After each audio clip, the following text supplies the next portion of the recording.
Here are a bunch of typical, these are some Armattan 30 amp ESCs we're using for our 5-inch drones.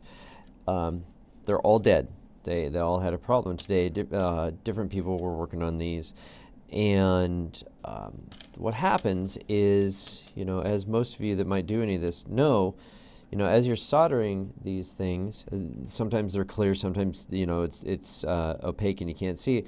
But you just know that when you're soldering here, that you want to get right on this pad here, but not any further out, or not any further up underneath the shrink tube, right? Because and you can kind of tell there's some components there. So it's kind of known, just don't touch those. So if you touch them, yeah, you could assume, yep, that's why it went bad. But what I wanted to show you was this, as far as a design PCB construction goes, why this is not a very good idea, and what the problem here is. So what had happened is these people had ended up just soldering a little tiny bit more of a blob onto this, what I think it might be a decoupling cap, I'm not sure, right here. And it just touched right up here, and you can see how close that is, right? I mean, that's really easy to do. The wire sticks out just a little bit more. It's so close, in fact, that you would think, I bet that thing actually belongs with that, because why would they put something there that close, right? So what I want to show you is that it is not. It does not belong there to that one, and it should not be touching it at all. Otherwise, incidentally, here's what happened when we romped on it. So you can see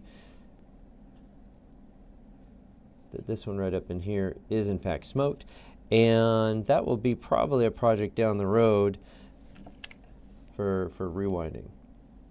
Anyways, let me show you this. So I touch from here to here, no beep. Oh, touch the pad.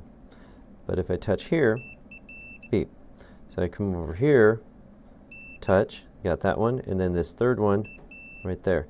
So these 3 caps go with these 3 pads, but the one for pad 1 ends up being like barely a millimeter away from the pad, from the second pad that you're going to solder on. So there's a high likelihood, that you might end up touching that. And the end product was smoked motor.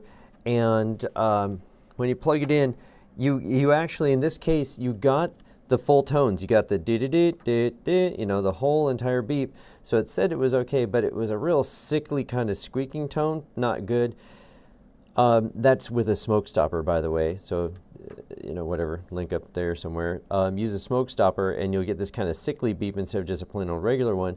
And what you've effectively done is you've tied these 2 pads together. And so that's not very good at all. And unfortunately, that seems to be typical. I've been telling people to watch out for that for a long time, but I didn't really ever look at it until today when we had this issue. Now I want to show you another one that we have. This is Nadici, I guess. I don't know. One of these brands, right? 32, BL Heli 32, 30 amp.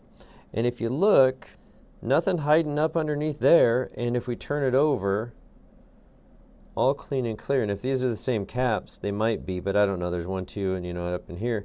But everything down here is completely free.